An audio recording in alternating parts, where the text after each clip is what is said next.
Always Sunny, Season 6. Pretty much the only show I'll watch on TV anymore. I'm not one of those nerds that's like, oh, I'm above watching TV. It's just that I spend so much time on the internet that nothing is really even though my TV is like right there, my computer's right there, but I'm so tethered to the computer and I can find anything I want on there that it's kind of stupid to wait for something when something comes on. I'm too poor to afford TiVo. If I had TiVo, it'd make things a lot easier, but I don't. Anyway, pretty much the only shows I keep track of is Always Sunny and Venture Brothers, and sometimes I'll watch Raw. But I can't remember. I do have Season 5. I have it on DVD. I don't know if Season 5 is on Blu-ray. So I don't know if there's a ton of special features on that one, or if the quality is any better. I know they did. I think they broadcasted in HD starting Season 5, but I don't know if they released the Blu-ray. Anyway, I don't have that one. I have Season 6. And there's some cool special features on here. There's like a game, like an interactive Blu-ray game. It's supposed to be played. It's supposed to be played like a drinking game, but stuff isn't so reactive. It's not like playing a video game. You're still like, choosing things off of a menu and doing stuff, and even then it's not all that reactive. So I had trouble playing it sober, let alone people playing it drunk. Lethal Weapon 5 extended cut is on here. That's pretty awesome. It's like 15-20 minutes, and it's just straight through. It's pretty sweet. And then there's blooper reels, which they have some of like the best bloopers I've ever seen. A couple commentaries, like I think there's only commentaries on like 3 or 4 episodes. Like I like watching commentaries on TV shows because they're short and they get enough information in them. But these, like the Always Sunny ones, are kind of low key, so like I want more. Yeah, I'm kind of glad that they stuck to just a couple because I'd probably get sick of them after a while. It's not like The Simpsons where like literally every episode has a commentary and they're awesome, or the Mr. Show sets. The best another tangent here, but the best TV show DVD commentaries would have to be either Mr. Show or Venture Brothers. If I were a bigger Simpsons fan, I would pick Simpsons, but I only have like seasons 2 through 6, which is probably like a good stopping point. But yeah, Always Sunny is an awesome show, and if you're not watching it, you are stupid. Bad Lieutenant, Port of Call, New Orleans. Watch this movie. That's all I'm gonna say. Watch this movie because it's literally 90 minutes of Nicolas Cage on drugs. And it's awesome. The weird thing is, though, like, I'm looking at the back of the case, it's like, Roger Ebert gives it 4 stars. He named it one of, like, the top 10 best movies of 2010 or whatever. And on the back, it's like, Nicolas Cage in, like, a mid-crack high and iguanas, which in the movie, like, technically don't even exist. And this is a good movie. Like, no, it's, like, it's it's not a bad movie. It's capably done, but it's literally just Nicolas Cage on a drug freak out, and then halfway through the movie, he slips into, what the hell's his name? I should know this. Jimmy Stewart. Half the reason, like halfway through the movie, for no reason, he just starts talking like Jimmy Stewart. I don't know why. I don't know if he was out of drugs or if he got too many drugs, but like if you like Nicolas Cage, you will love this movie because it's just a Nicolas Cage freak out like all the way through, and it looks pretty good in Blu-ray. I watched it on DVD and then I watched it on Blu-ray before, and it looks good, but like can't really talk about the merits of crystal quality resolution when Nicolas Cage is high on cocaine. Highlander. I'm probably gonna be destroying any nerd cred that I have, but but I've never seen this movie until I bought this Blu-ray.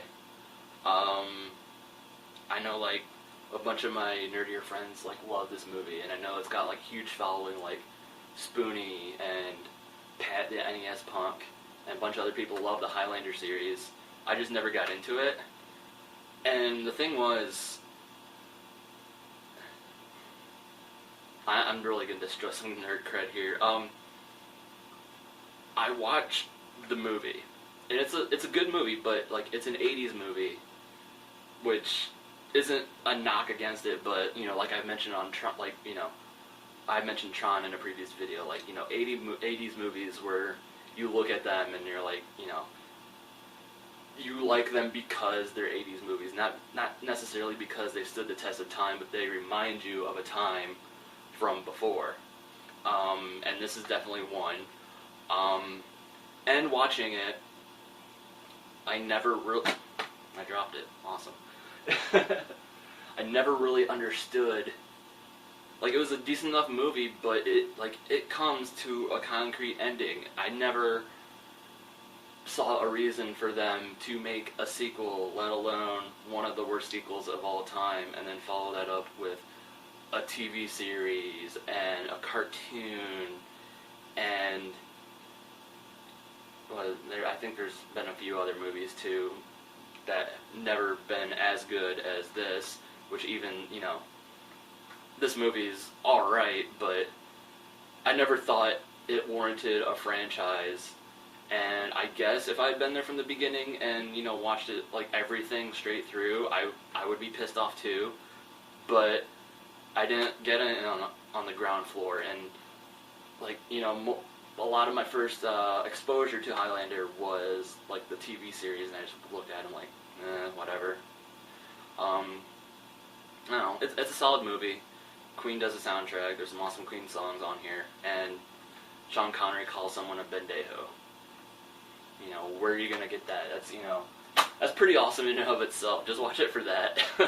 And people get their heads cut off. You know, what can you say? Pulp Fiction.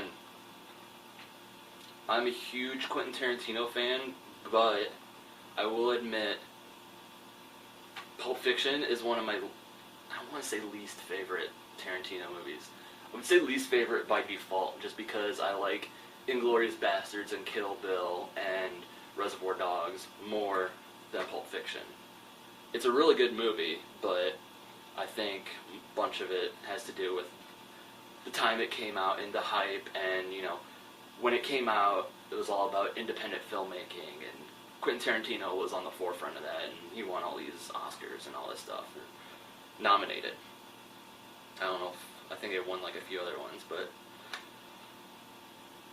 not because I actually got this for free, completely free, not because of gift cards, but because I went to Guzix.com, which is a movie and video game trading website, and I'm actually trying to get away from it because it's really hard to find good stuff anymore on that website.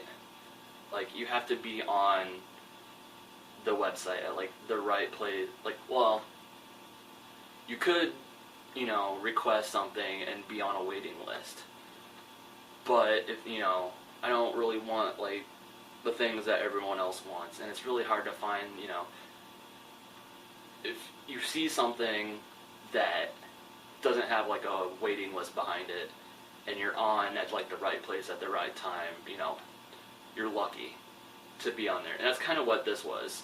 Like, I saw it, I hurried up and traded it, or cashed in some points, traded in, and, you know, I got it. And, you know, that's my kind of beef with Guzix. I still have some points left over, but I'm not on there anymore.